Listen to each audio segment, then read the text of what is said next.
The Veil of Darkness. Prelude. The Forge of the Evil Heart.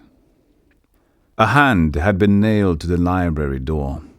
It appeared gaunt and shrunken, a thing all but withered to the bone, and before it, Cairn of Cassada paused. When he examined its lines in the morning air, a sharp, almost irresistible urge began to build in him. He found himself wanting to touch it, to place his own hand, fingertip to fingertip, against the decaying flesh. The hand was positioned so that anyone standing before the entrance could not fail to see it. Beyond this, the building itself loomed, fortress-like. Its massive stones dominated the hill upon which it stood, its columns, towers, and windows of colored glass, giving it first one aspect, then another. A man approaching the rise from one angle might perceive a stronghold, yet from another he would swear the ruins of a church were standing in his way, while from a third an impression would come over him that this could be nothing more cheery than some vast mausoleum. And though the hand upon the door added to the building's stark character, it was not alone. High above, resting in the shadow of the battlements and confined within a cage, lay the decomposing body of a man. Its clothes were gypsy tatters, its arms, having been thrust through the bars, hung loosely before it. The hands were still clasped together. It seemed to Cairn that the wretch, to his last, must have been pleading for his knife. Gazing at the corpse, Cairn wondered what it would be like to be trapped there, to be confined so near the remains of a man whose heart, at least once, must have beat with the same cowardly rhythm as his own. Such thoughts were not the norm for Cairn, but this day his heart and lungs were filled with a new energy. It was defiant and yearning. Like a great tide, it swept over his fears to bury them beneath murky waters, leaving behind a taste for forbidden things. It was willing to move him into danger, this energy. Pushing the strangest of these thoughts aside, Cairn reached for the handle. He placed his hand, pale as it was, over the black iron and felt the mysteries of the building rush out to meet him. He knew now why his brother Michael loved this place, gaining in a single touch some intimation of the power held behind these walls. Perhaps, Cairn thought, it was a power only scholars and monks might truly measure. There were no guards, and the last man to breach the sanctity of the library, to enter it without permission, smiled down at Cairn from the battlements. That broken-toothed grin was now the only expression the gypsy would ever bear. Cairn opened the door. Its hinges protested loudly against each burst of his strength, but once inside he could hear the librarian working no more than an aisle or two away. It was dark, and the smell of decaying books overtook the rancid scent of death from outside. He limped forward. "Are you there?" Cairn asked cautiously. "Is it you?" There came a pause and the sound of books being moved along the shelves, and suddenly, as if there had been no reason to fear all along, an old man came out to greet Cairn, moving with a vitality that belied his age. Even in his grey years, the librarian seemed everything Cairn was not. Funa was large and moved with the presence of a warrior. His garments hung on him as if each tatter had occurred but recently, and in the heat of battle. In one hand he carried a small volume, bound in leather. In the other, but he had no other. His right hand had been replaced by a bit of metal some 3 years earlier, and was now a hook from which a lantern hung. "He isn't here, is he?" Cairn asked. He continued to look cautiously about. Michael, I mean. Funar shook his head negatively, causing an amulet about his neck to rattle against its chain. Our royal scholar is off putting quill to paper. The quill itself is exquisite, a divine piece, inlaid with gold. A gift from your father. I believe Michael is in love with it. Funar laughed. Ah, the pity. You should have been the scholar, Cairn. You have the heart for it, but I suppose he's made a horseman of you. In response, Cairn gave but a weak smile, fighting as best he could the urge to turn and run. But then something caught his eye, and he remembered his reason for coming. Don't be afraid, boy. Walk the Son of our Lord. You are that, aren't you? Funar's voice assaulted and buoyed Cairn's spirit all at once. Even the Master's fifth son could go where he pleases. But let's have a look at you. Haven't really seen you since you became a man. 18 now, eh? Is that it? Cairn asked, his eyes fixed on the book in Funar's hand, on its worn cover and the rough edges of the paper within. He licked his lips. Were my messengers clear about what I wanted? Oh, clear enough, though I wish you'd come to me yourself. These days, even trusted servants can't be trusted. Now, your father's spies are everywhere.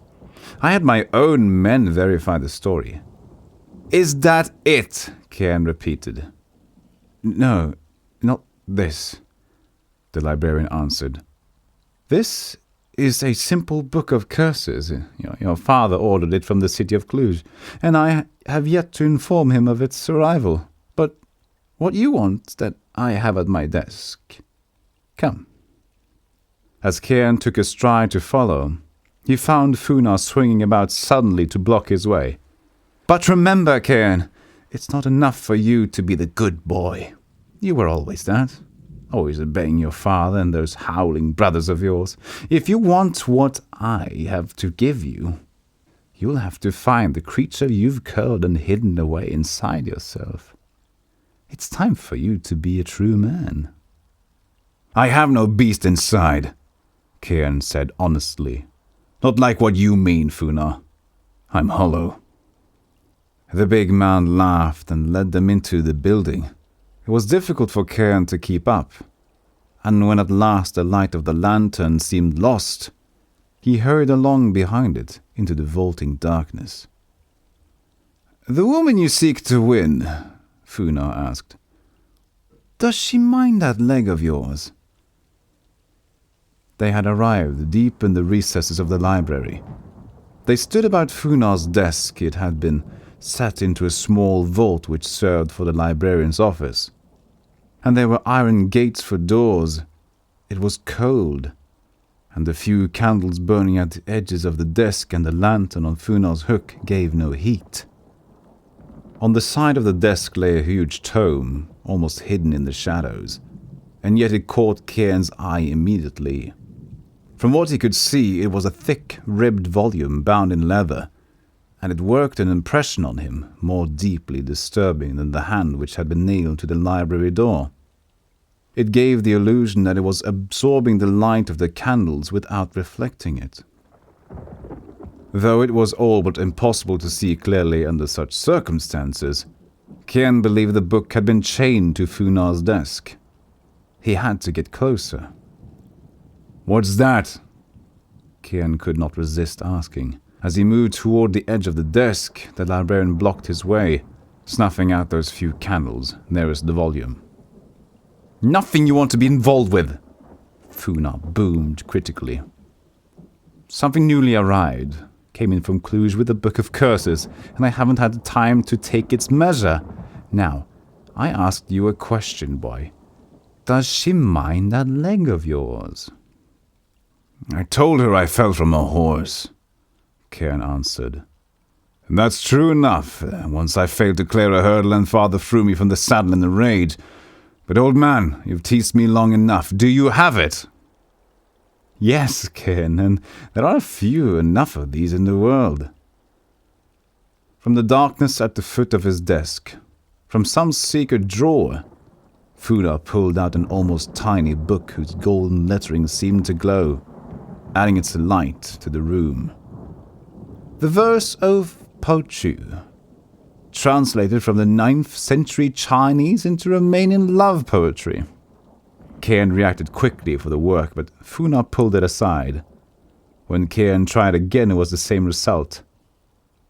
Puzzled, then thinking it a matter of the agreed-upon payment, Cairn reached to his belt. The purse he had tied there jingled as he loosed it. The coins within made a musical sound as they were tossed about on the desk. "Take the advice of a wise man," Funa said. "Forget this woman and your schemes. You will bring only harm to yourself and to her.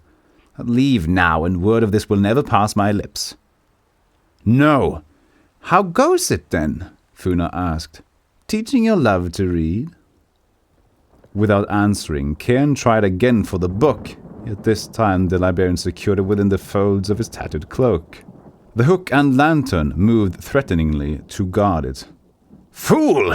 boomed the big man. "First make me believe she's worth the risk. I lost a hand betraying your father's interest once, and all the silver in your purse won't bring it back. There's a gypsy out front, a poor caged bird whose only daughter was burned alive in a pyre of books. I'd sold him. Now, helping you win the heart of a peasant girl is treachery. Yes, it is, and if all that weren't bad enough. You've chosen, I hear, a Hungarian sweet, a descendant of Magyar dogs." Cairn's blood stirred. "Do you deny it?" His eyes flashed, yet Cairn's voice did not rise to anger. Instead, he paused, as in thought, forming for himself the words that might break Funa's resistance. "Nothing," Cairn said. "Nothing which we are to know in this world equals the power of her beauty. She is a stem of glass, a fragile rose, a petal locked in a crystal. All that is frail and weak and wanting in this world can be perceived in her eyes, and when her hands arrive in mine, they come to me silent as the winter, more gently than snow. I will teach her to read, to be Romanian, and to charm my father's heart." "It is I who am the fool," Funa admitted, "for believing such dreams and for letting you hang us all." "I know you, old man," said Cairn. "You would defy my father with your last breath." "You're right." With that, Funa brought forth the gold-leafed volume and handed it to Cairn, who quickly hid the treasure within the folds of his garments. At the door of the library, Cairn turned back to the larger man, meeting Funa's gaze eye to eye. "That book in your hand," Cairn said, "the one of curses, will you use it against my father?" "No," Funa assured him. "It has no power, this small one. Your father bade me acquire it because of the stories surrounding it, you understand. How it helped one king curse his enemies, or another to see his future in the stars, but true books of power have no such tales." "How do you know?" But Funa only laughed and sent Cairn on his way. A mournful wind accompanied Cairn on his way to the village. After taking a horse from the stables at the keep, he rode out, as he told the stable boy, to practice for the autumn fair. There was soon to be yet another race his father would expect him to win.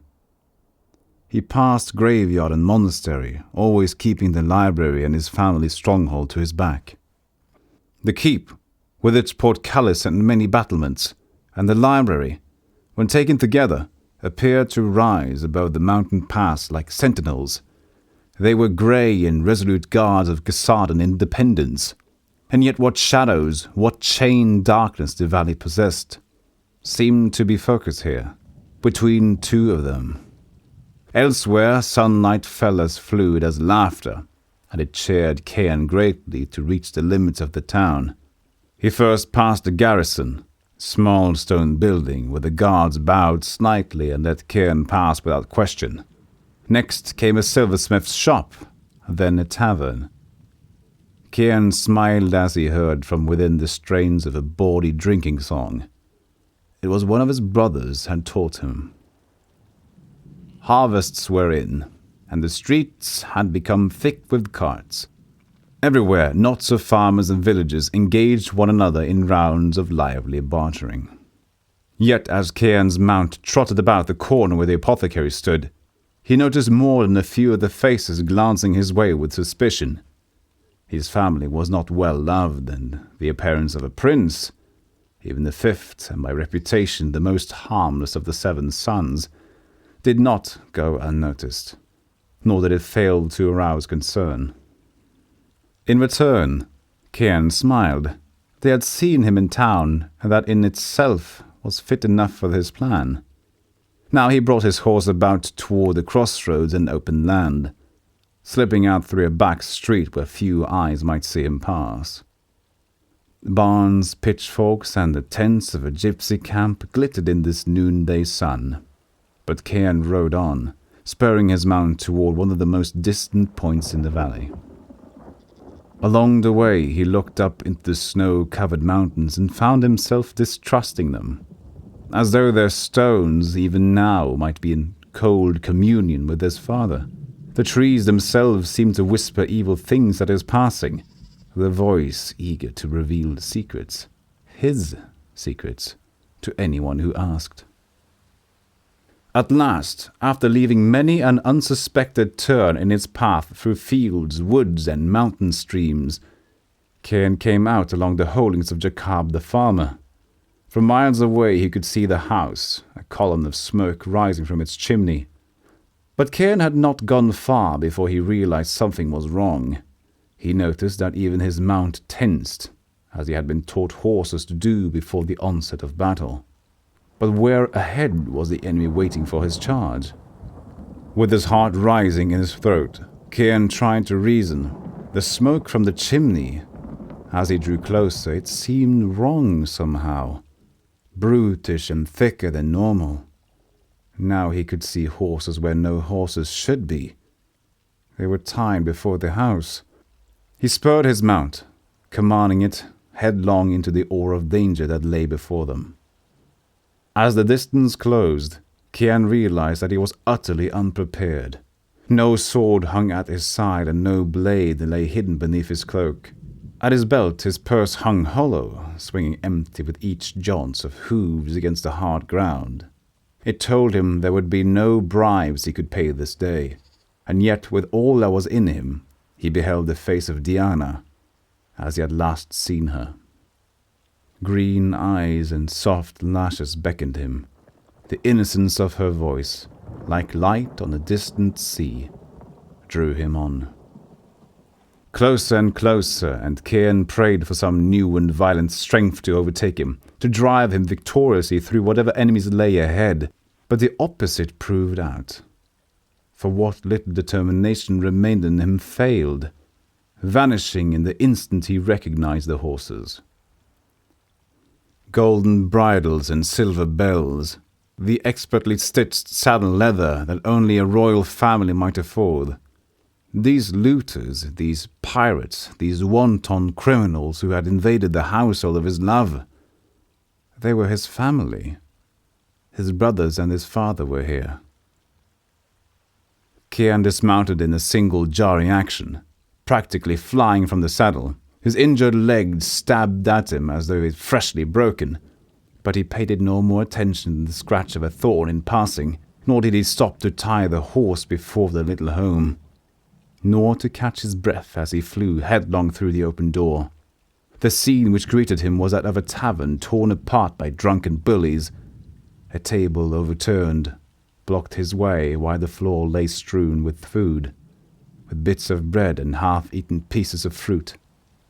Someone had broken a cask of wine to flood the place, and every tapestry, oil lamp, and small household treasure had been torn or smashed with that same cruel and invincible delight he had often seen his brothers use. A corpse lay near the fireplace.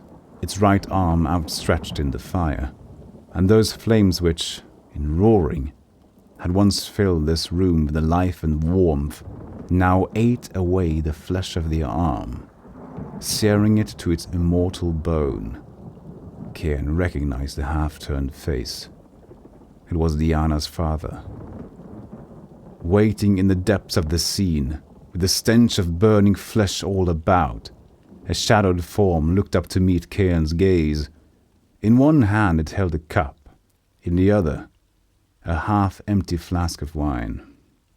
Its eyes were remorseless and restless all at once, pale orbs lit only by the reflection of the flames, and its entire countenance was everything that is the worst in predators. To this creature, breathing and causing pain were one and the same, a truth Cairn knew all the more precisely because he knew its name. "Father!"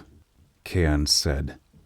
Instinctively, he almost bowed, forgetting for an instant his concerns for Diana. He could see only the scars, the anger, the inner, living hatreds that had spent their years redoubling within the heart of this man, the Lord of Quesada. "You disappoint me," said his father, Nikolai of Quesada. "I expected you far earlier than this." With the empty cup in his hand, he motioned about the room. "The lesson is all but done." Now only upon the drawing of his next breath did Cairn sense the others. Only as his heart ceased to thunder in his ears could he detect the laughter echoing from deeper in the house. He heard the muffled screams, while, like the crack of bone, his father's voice brought silence once again. "Bring her here! Diana!" Two of his brothers brought her in, while two more came along behind. Beside her they were giants, laughing gods of the mountains, warriors whose berserker rage no regular army might hope to tame, but each knew the pride of their father, holding it more dearly and deeply to themselves and their own lives. There was Christian, the minstrel, with his lute dangling at his belt, and Nathan, the huntsman, with his most beautiful cap set jauntingly above his brow. And with the jeweled sword of their ancestors ready in his hand, Alexander did no more than smile at Cairn, giving him that same knowing smile he had borne on the day of his knighthood. All these sights might have comforted Cairn in another place, at another time. Even the drunken lair of Theodore, the vainest of them all, might have seemed comical if, in his hands, and with all his strength, he were not holding Diana. At the sight of her, Cairn rushed forward, but two of his brothers pinned him, holding him against one wall while his father watched. If he could have expended all the life in his heart and lungs, used it in a single rush to break his brother's grip, he would have. He tried. But while Cairn's thoughts leapt like tongues of flame, and while, in all his life, his soul had never burned more brightly, the strength of his arms proved no equal to the forces holding him, nor even to the evil laughter in the room. "Cairn! Cairn!" Diana called his name. Her lips were swollen, her eyes red with tears. Bruises lay like tattooed patterns on her forearms and her cheeks. "Theodore! Christian! Let her go!" Cairn screamed, yet suddenly it became clear to Cairn that the forces surrounding him were caught up in some terrible frenzy, a bloodlust that grew all the stronger for his protest, that fed upon his fear. Though they wore leathers and swords, though their beards were trimmed and their rings jeweled, and though golden chains dangled about their necks, here were animals. Whatever kinship may once have bound these creatures to Cairn was gone. In their hands now he has no relation, but prey, trapped and held in that instant before the killing blow. "So Cairn wants a woman!" His father exploded in rage. "A Hungarian animal to dilute our proud Dacian blood!" Reaching out, the ruler of Quesada tore the sword from Alexander's hands. Its point surged wildly toward Diana.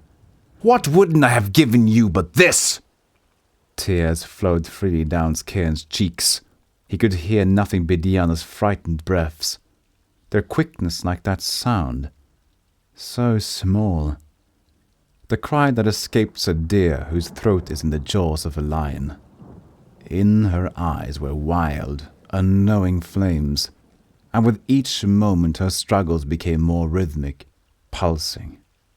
It was as if something inside her knew it could not escape, and now wished only to hurry the inevitable along. Cairn wished he could talk to her, but they were beyond all words. The forces of darkness held them both, and they might come together now only insofar as their twin, racing hearts might burst, each upon the same instant. The jeweled blade rose between them, and suddenly Cairn lost all sense of himself and of her, and of the raging, mad voice of his father, which overtook them all. "This, then, is the only marriage you will have, Cairn of Quesada." But to Cairn the words meant nothing, and before him the universe went black. Warmth. Later he could remember the warmth of it, and the brightness, deeper than all roses, as they poured the wine down his throat. The cup was pressed against his lips. Voices urged him on. "Drink!" His throat opened, and once again Cairn swallowed, swirling into a darkness, almost drowning in the glory of the wine. But it was not wine. It was blood. It was Diana's blood. Without identity, Cairn soared above a darkling sea, skimming ever closer to unseen waters, almost remembering. After a time, the slightest of sounds came to him. He recognized the hushed movement of servants. He heard the centipede make its hurried maneuvers against the wall. Was it days or years since his thoughts last came together? Cairn couldn't say. But at last, and without opening his eyes, he knew his name. Once again, he took possession of his limbs, his breath, and his beating heart. He flexed the fingers of first one hand, then the next, and he knew that he was whole. By the sound and scent of things, by the very feel of the room about him, he was home. This room was his. The bed upon which he lay was his own, but something immutable had changed, or something he once thought to be immutable. It was Cairn he did not recognize. The familiar was now unfamiliar. No thought, no emotion, no sample from the cold schemes inhabiting his brain seemed like the Cairn of old. And most certain of all, he knew his every weakness and hollowness had been filled. Where there had once been uncertainty, now there was stone. Where once passion flared, ice grew in fields of hoarfrost and rime, and all in him that had wanted kindness now wanted to be unkind. It was not revenge he sought. That word, in its slightest intimations, never occurred to Cairn. Instead, he most vividly remembered how it felt to be held against his will, to be powerless, to be the weakest reed whose will is nothing beneath the tread of man under the boot of his brothers. This he would never again endure. Power. He would have power. He would have more of it and wield it more certainly than ever his father had thought to do.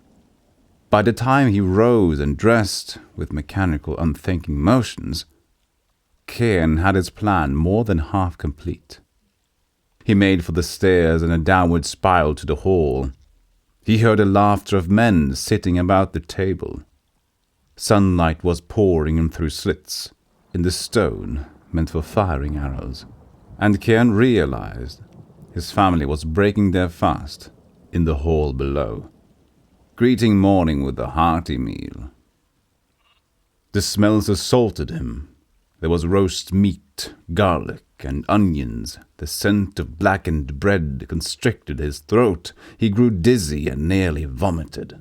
But still he forced his way along, maneuvering his feet down the curving stairs. "It's alive!" Christian shouted at the sight of him. Kian wanted to curse them all, but he could not. When he opened his lips, he found he had no voice. The steaming, roiling sense of food, which only a moment before had repulsed him, now drew him on. Stumbling forward, he pushed his youngest brother, Peter, aside and, to the sound of a chair falling, dishes smashing, a cry of protest, Kian pulled the steaming shank of meat to his lips. Hands, throat, lips, they all burned at the passing of the juices. His teeth tore at the roasted flesh.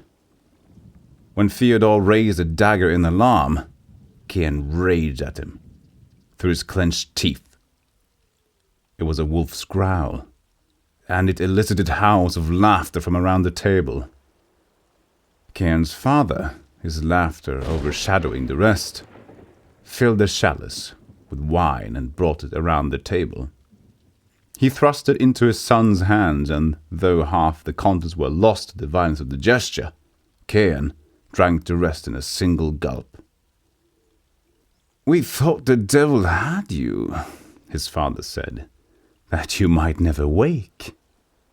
A shade of regret seemed to come alive in his father's voice, and was that a hint of shame manifesting behind those soulless eyes? If the cup in Kian's hand had deigned to provide him but one additional drop of wine, he could not have cared the less. "Welcome back, brother," said Nathan the huntsman. "Never saw a man sleep like that. Days and days of it, and hardly one breath out of you for each sunrise. Well, we'll ride today, you and me. I'll put the wind back." "No!" Kian yelled, or thought he yelled. The effect upon those who heard him was as if the king himself had issued a command. Indeed, his father met his gaze with the curiosity of one ruler taking his measure of a fellow king. Kian filled his chalice and emptied it, throwing back his head as the liquid rushed in cool swallows down his tortured throat. He barely knew what he was about, but the plan, his plan, had to be attended to. The first steps were already overdue by an age or more, it seemed. "I have decided," Kian said, "to take over the duties of the royal librarian. Funa will be dismissed and my own staff appointed. Father, do you—" He had almost asked if his father agreed. Instead he finished, "Do you understand?"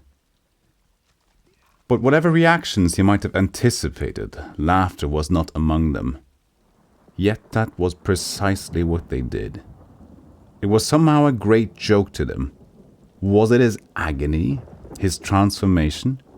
Was it the sternness in his voice which caused them to double over in delight? It was as if the court jester were at hand, or as if he himself had taken over that playful task. Looking one to the other, they laughed. And of them all, it was his father who laughed the loudest and the longest. When Kian reached the entrance to the library, he tore the hand from the door. First, he broke its wretched grasp from the nail securing it. Then, using all his weight and leverage, he eased the iron itself from the planks. This he threw as far from the door as he was able, and in that action, Kian's attention was caught by a glint from above, by a reflection of light on silvered metal. He looked up. The gypsy corpse no longer inhabited its cage alone, but shared that space with a new apparition. This creature, though bloodied almost beyond recognition, sported a hook in place of one long-gone hand.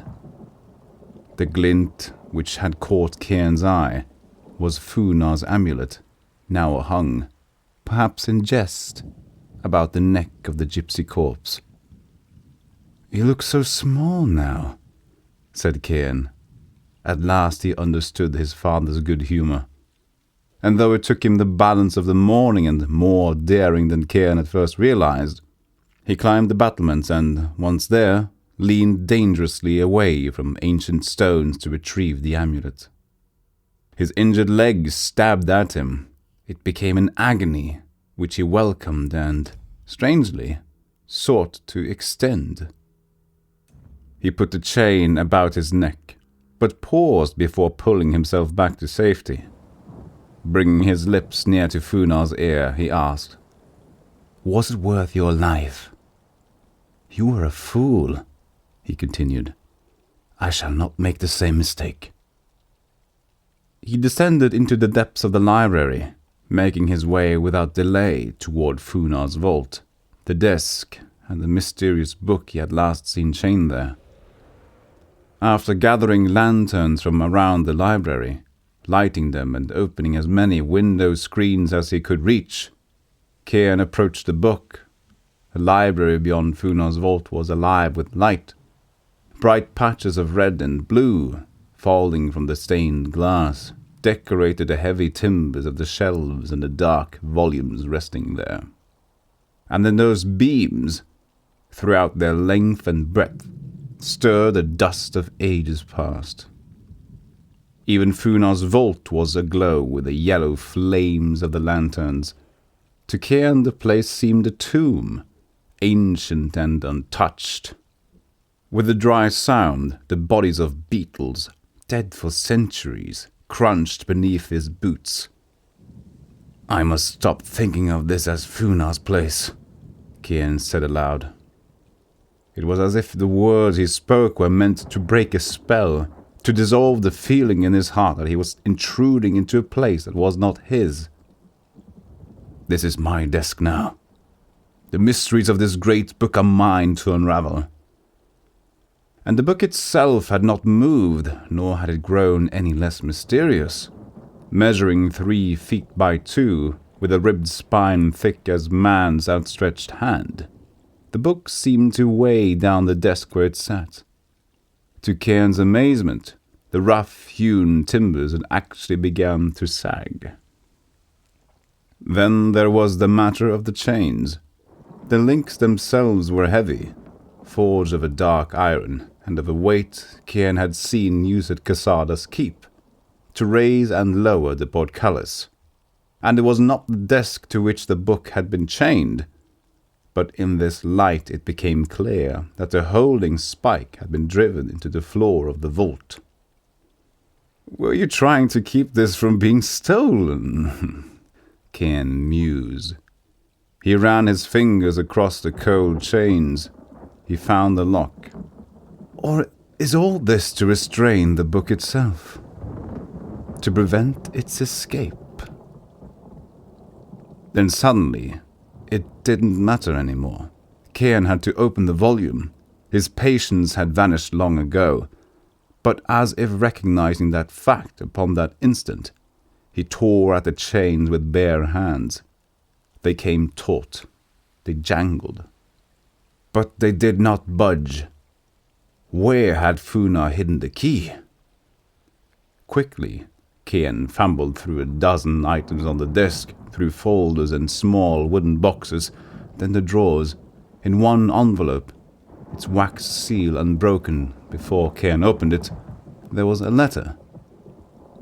From one aging librarian to another, the correspondence read. It spoke of the Agrippa, ancient and dangerous.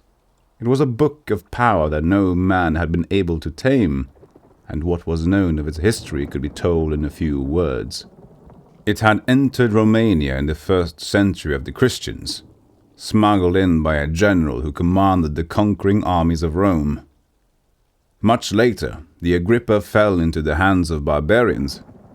From among them, the book brought to power a great leader, a warrior who set the tribes against their Roman conquerors. No more merciless, more maniacal fighters had ever before opposed the standard of Rome, and in 271 AD, the Imperial Eagle was driven from Dacia. But always it seemed the book itself was in control of the events surrounding it. No one dared to destroy it, but in time wise men changed its monstrous work in dark and hidden places, keeping all knowledge of it from ambitious men. In closing, the writer assured Funa that he was delighted to be rid of the Agrippa. The silver he received for it would ease the nightmares of his waning years. Cairn opened the glass of the nearest lantern and set the note to flame. As he watched the paper burn, it came to him where Funa would have placed the key, and in reaching down he found that he was right, in the same hidden compartment from which Funa had drawn the book of poems. Cairn felt the steel of a key as long and cold as a finger from a dead man's hand. Though the key turned with difficulty, Cairn released the Agrippa from its chains within seconds. He brushed the restraining links aside. Then, holding his breath, he opened the cover. He might as well have pulled back the lid of a coffin or turned away the sealing stone from some ancient tomb. There was a breeze, more known than felt, as it were a cold wind of the heart, and yet the flames of the lanterns faltered and grew dim. The scent was the scent of animals. Each black letter on the page, drawn by hand, caught and held his attention. They struck Cairn as if all truth were embodied in their straight, dark runes of ink. And yet he could not distinguish a single word. This was no Romanian alphabet, nor were they Hungarian letters, nor even the ancient Latin of the Romans. They were utterly and irresistibly alien. Heavy, rough-edged pages turned beneath Cairn's hands. His eyes searched for repetition, for some sense of letters, used in the patter of a language.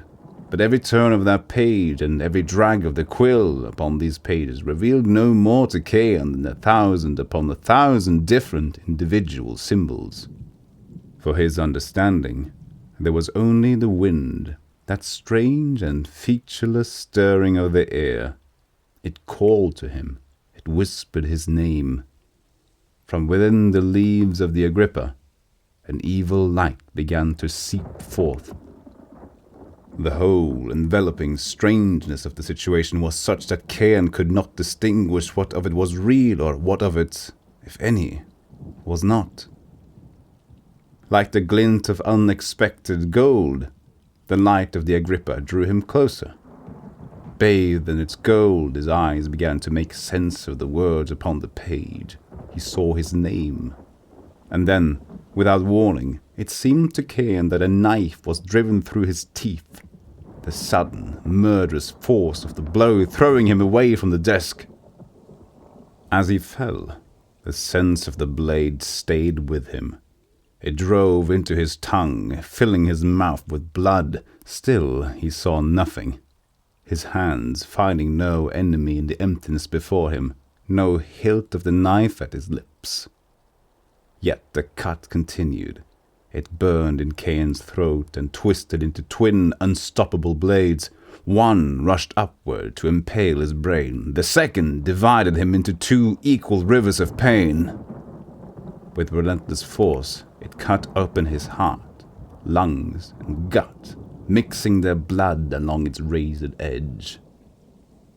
On hands and knees, Cairn pulled himself from the chamber. Sunlight had disappeared from the corridors, and it was through a cold, musty darkness that he made his way. The light of the vault flickered behind him like yellow laughter. Coming to his feet near the library door, Cairn found himself enveloped in the blind rage. The pain of the unseen knife was gone, but in its place there came a remarkable sense of death. This sense, it was not of peace at the end of life, nor of the horror of dissolution, nor of rotting in the earth. It was instead a driving force, the death that dwells in the oceans of eternity and knows the passing of all mortal things. The death which eats them whole. With a single leap, Cian grasped the bars of the cage in the battlements. He tore them open and reached within. He descended again to the ground. It was with the cold heart of Funa in his hand. He had torn it from within the ribs of the corpse as if he were brushing aside a wall of reeds. He had leapt to the battlements and returned with the ease of stepping from his bed. His leg no longer knew the pain of having been broken, nor of having healed badly. Yet this improvement Cian did not notice. With no trace of revulsion, he brought the dead flesh to his lips. He began to eat, and with each swallow, with each dread morsel that fell like ice down his throat, the valley dimmed. Step by step, it fell beneath a curse more powerful than any mere words could have conjured. Cian did not see his family for the rest of that day, nor for all of the next. He wandered about the valley. In a fever, his thoughts raced. Images and schemes filled his skull until it became like a hive, a humming thing alive with the bits of disconnected but deadly plans. He ventured into the cemetery and there watched another rush of clouds overtake the sun. It did not seem enough that in the course of a day he had unalterably changed. Where once there had been timidness and the hollow uncertainties of youth, now nestled a dread cruelty. It filled and infected him. Not only had Cian the power to inflict great harm, the desire for it now overwhelmed him. So strong became the urge to kill that Cian shook from its force. It exhausted him. Laying down amid the carved stones, he fell immediately into a fevered sleep. Sleep it was, yet a sleep without rest. Almost from the first instant, Cian found himself at the center of a terrible dream. He looked out upon the world through the eyes of another man, a nameless creature whose heart beat as coldly as his own. The man was walking the dirt streets of Casada, approaching the tavern with even, unhurried steps. Through the window, lanterns and torches could be seen burning, and the silhouettes of many customers raising their tankards of ale could be seen blocks away through the misty night. Light-hearted music filtered into the streets. The stranger entered the tavern. He looked about. Cian, it seemed, watched through those same eyes. He heard the music fade and cease. He knew the sudden quieting voices as the many faces in the tavern turned his way, and overriding all the immense knowledge of a nightmare unfolding. Before he saw him, Cian knew he was there, or the stranger knew. It was one and the same. Somewhere in the crowd sat his brother Alexander, but before it became necessary to expend effort in the search, Alexander made himself known. He introduced himself, coming forward through the crowd as though he owned the place. "What land hail you from?" asked Alexander. His left hand rested on the hilt of his jeweled sword. He came close, and by the angle of his eyes, it seemed to Cian that the stranger must be taller. "From the dens of wolves," answered the stranger, "from the darkness across the sea." "Come now," said Alexander, turning to the barkeep. He added, "An ale for this dim fellow who travels all night in ashen robes. But, sir, I ask again urgently, from where do you hail?" The stranger accepted the ale proffered and seated himself with a sigh at the nearest table. He drank deeply and sighed again. But in Cian's dream, union with the man, it seemed the bitter dregs from the bottom of all barrels had become lodged in his throat. "The roots of mountains," the stranger said. "I come from the grave of the sun." "Were you drunk when you entered, man?" Alexander asked. "It's poor practice to insult us so. And wherever you're from, how did you pass the keep without answering to my guards? No one makes it up that pass without our knowing." "I did," the stranger answered. He drank again. "Or rather, I sailed in from the north. A timid laughter erupted in the tavern. Men were making way. Moving without hurry, perhaps, even without thought toward the lanterns along the walls. They left Alexander and the stranger alone in the circle of their shadows. "To the north, my friend," said Alexander, "lie the Carpathian Alps. You'll find we showed little love to our unannounced guests." He stood suddenly, drawing his sword. "And damned little courtesy to liars." It was as if a red shade had been pulled down across Cairn's dream. The world swam in its crimson light, and the stranger prepared to stand. But though his muscles tensed, to everyone else in the room he appeared motionless. "I say again," Alexander growled, "what business have you in Quesada?" Cairn's brother rested the point of his blade on the table. With a turn of his head, he signaled one of his men to bring reinforcements, guards from the town's garrison. As he watched the man exit the tavern, the stranger smiled. "Are you afraid, then, of a teacher?" "I fear no man," Alexander howled. He raised the sword. "And I need no lessons." The blade flashed, glinting yellow in the tavern's light. With preternatural speed, the stranger was out of his chair. He rose. Somehow he avoided the blow, and Alexander's strength sent the edge of his weapon into the table, deep in the wood. In the next instant, the stranger had his hands about Alexander's waist. Their faces came close, and, as their cheeks touched, the stranger drew in Alexander's breath, feeling the heat of the exhalation rise through his own nostrils. In that closeness, he made his move. His hands, like scythes, moved through Alexander's chest, brushing aside mortal bone and ribs as if they were willow branches. Alexander's face went rigid with astonishment. His rage vanished in an instant, to be replaced by the unseen mask of death. Withdrawing those hands, the stranger moved, turning his gory grip to the hilt of Alexander's sword and pulling at the blade, wrenching it from the table. Next he brought it around, neatly severing Alexander's head from his shoulders with a single blow. Silence. Cairn heard the pounding of soldiers' boots in the street, yet from the stranger he knew only a coolness to match the snow of the mountain peaks. "A lesson for Quesada," the stranger said, laughing as he lifted Alexander's head from the floor. He moved to the bar, there depositing the severed head as though he were tossing a bag of coins upon the wood. "A nail, you pigs! I'm paying for a nail!" But before the Dark One could drink, Alexander's man was through the door and the soldiers behind. Their blades surrounded the stranger. With leather strips they bound him in seconds, handling his strength as if arresting a common brawler.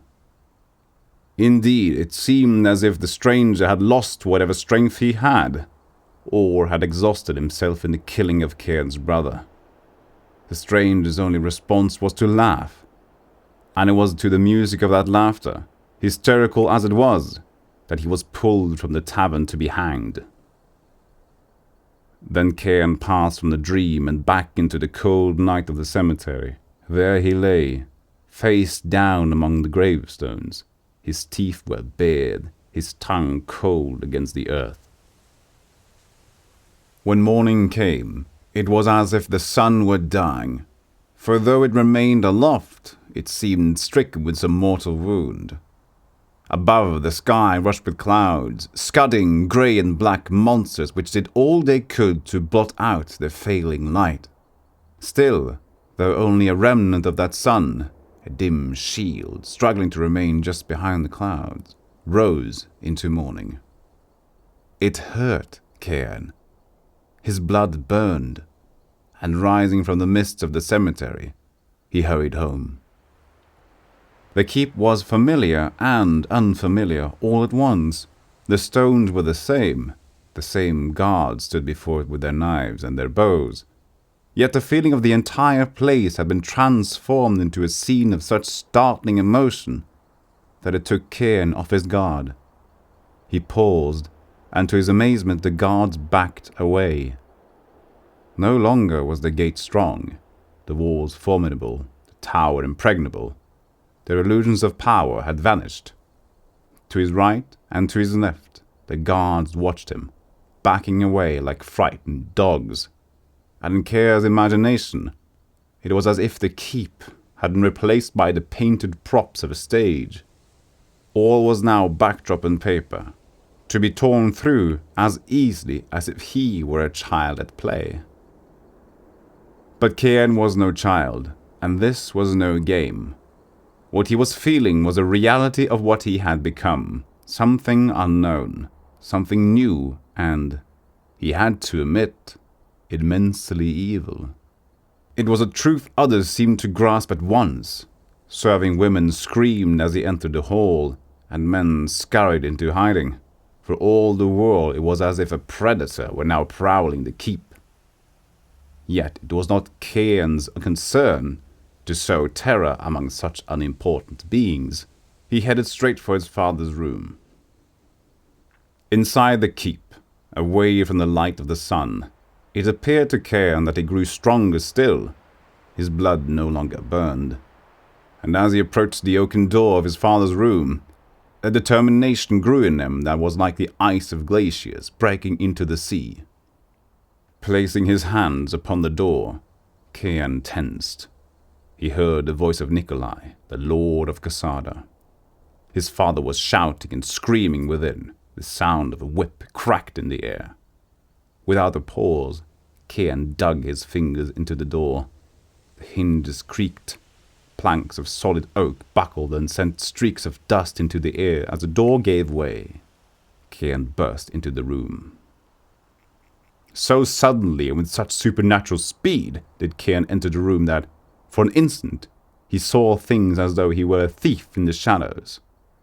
A girl lay tied and bleeding. From the few words he had been able to discern, Cairn knew her situation. She had been accused of theft.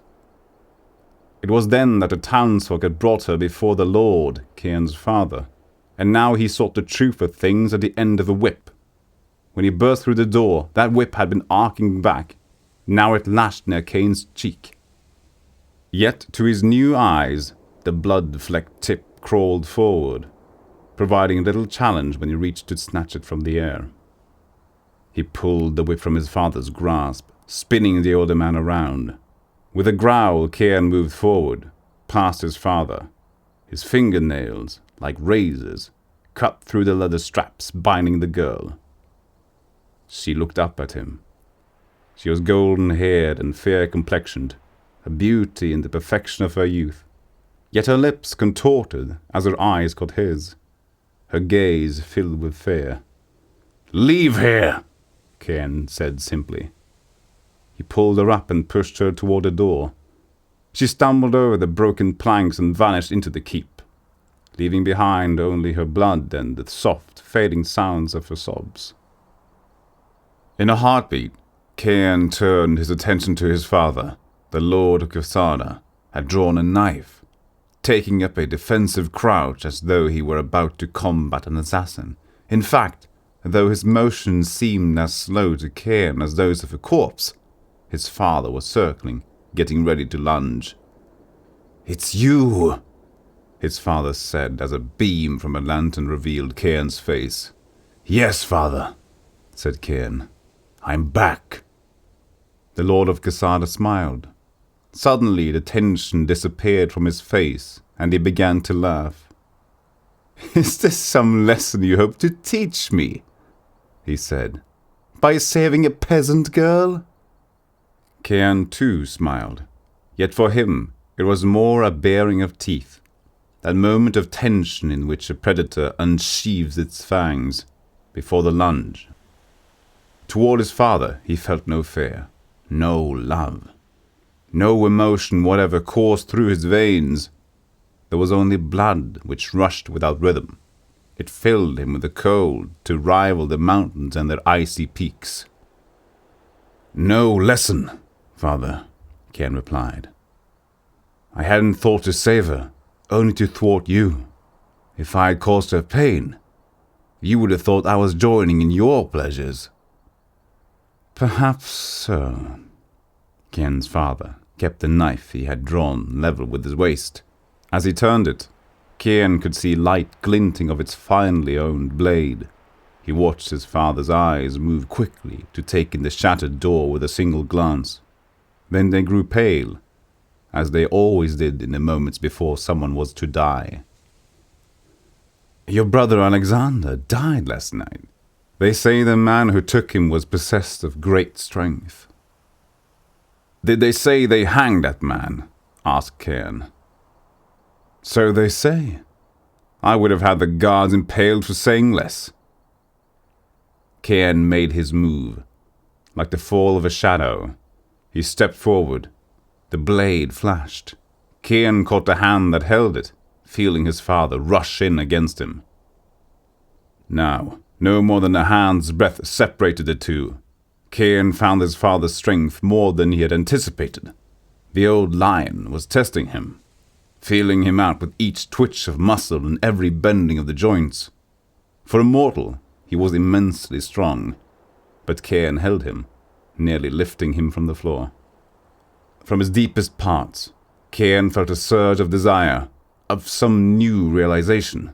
No hope, no wish, no plan for the future would ever hold this same promise. At last he had become his father's master. Never again would he be afraid. Yet even in this victory, in the instant of his realization, an image of Diana came to him. That part of him which had loved her remembered, alone in him, isolated. It knew that she could never love him as he was now. Kian growled. The thought disturbed him. It worked curiously against the joy of his newfound strength, and he despaired. With that despair cold inside him, Kian released his father's hand, letting the blade drive deep. It entered him like fire and turned between his ribs. "Kill me," he whispered, his lips all but caressing his father's ear. "You destroyed my love. You tried to destroy me. Destroy me now." Yet the strength of the blade, tearing inside him, did little to weaken Kian. Its presence became as nothing, a touch of winter air, and the futility of it angered him. At the height of his anger, Kian's lips came against his father's skin. His teeth, like blades, tore the neck, the hot flesh. Once more he held the Lord of Quesada motionless, and the blood rushed into his mouth.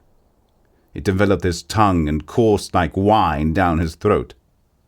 And though his father struggled, all his force was without meaning against the cold iron strength that Kian possessed. And when at last he felt his father's heart about to burst, Kian let him go. He let him stumble back, drunk with fear, into the shadows. "Oh, I will kill you, father," Kian promised, "but not today. Many years will pass, with you dreading the hours, the days until I come again." With one hand, Kian reached to his side, there to pull the blade of his father's knife from his ribs. He held it before him.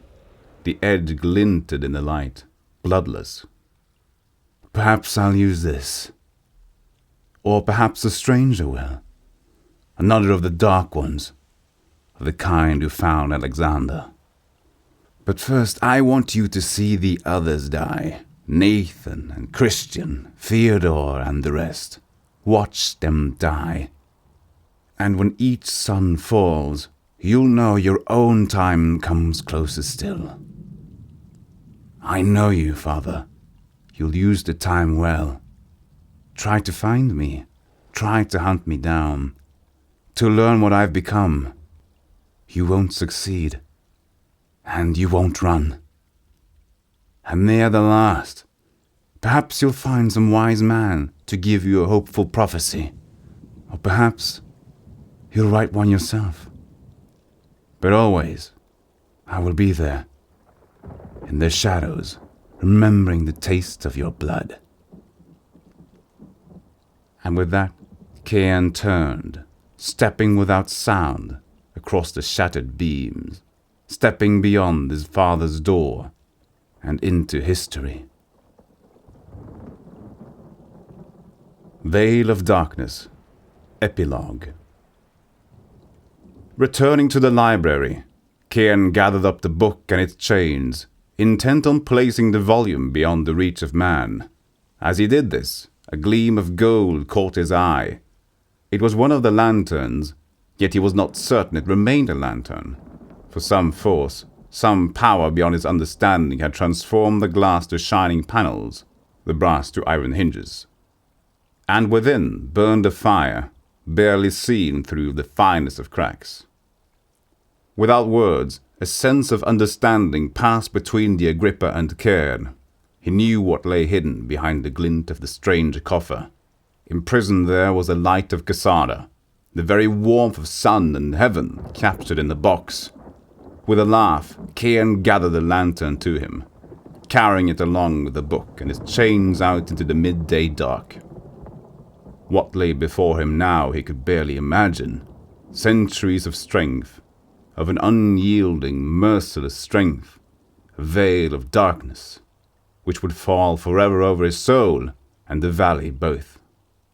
Like a disease, the dark would spread, relentless as it sought to bleed the men and the women of the valley, transforming them without pity into creatures of an evil night. From time to time, Cain himself would seek release. In the heat of battle, he would hope an opponent might take him down, praying that one, at last, might destroy his tortured form and send his soul to hell. And when this did not happen, for long ages he would forget and settle into an evil rule. Unconsciously, it began, one by one, sometimes centuries apart. Cain would lure brave men into the valley. He challenged those few who might at last set him on the road to hell, but none, it seemed, proved ever more than diversions. From their agony he gleaned, but the joy of brief and deadly games.